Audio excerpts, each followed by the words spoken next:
ating buhay. Sa John 11:25, sabi dito, sa John 11, kung babasahin natin, no? Sabi dito, ako ang muling pagkabuhay. Alam niyo may ibang kwento na nagpakamatay sila, sabi na, after 3 days, abangan niyo ako, yung mga leaders sa mga kulto. Abangan niyo ako dahil mabubuhay ako. Then after 3 days, hindi na buhay. Nung hinukay nila, nagbubulok na yung damay. Then sino na nakagawa nun? Namatay, nilibing, nabuhay. Walang iba kundi ang ating Panginoong Jesus.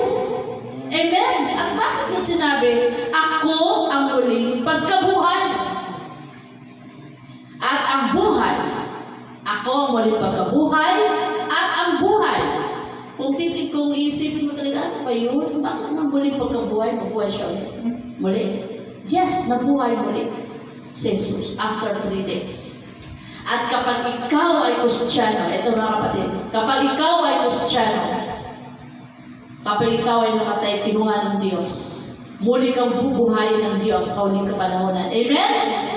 Itong katawan natin, ito, kapag tayo ay namatay, wala na tayong pakiramdam. Wala na tayong pakiramdam eh. Bawat isa sa atin ay haharap sa Panginoon. Kung ang asawa mo ay naglilingkod sa Panginoon, ikaw hindi ka naglilingkod sa Panginoon, it cannot save you. He cannot help you. Hindi kayo matutulungan. Dahil kanya-kanya tayo haharap sa Panginoon.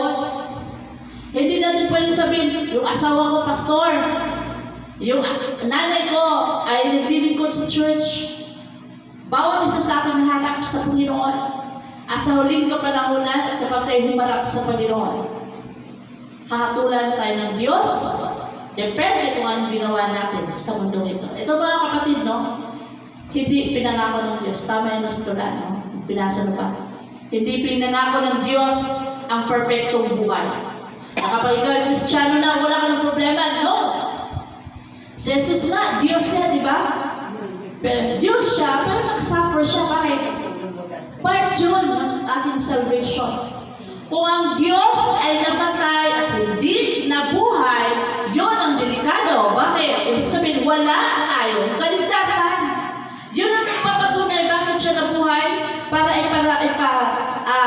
ipahiwatig sa atin na ang Diyos ay buhay. At tayo ay kanyang bubuhayin sa huling kapanahunan para makakasama niya sa kanyang kaharian. Amen? Sino ang gusto mong mapunta sa kaharian ng Diyos? Amen? Amen? Siya ang buhay. Amen? Kaya tayo wala tayong karapatan na yung buhay na binigay ng Diyos ay sasayangin natin. Yung maglalasin ka dahil may problema ka, wala kang karapatan na maglalasin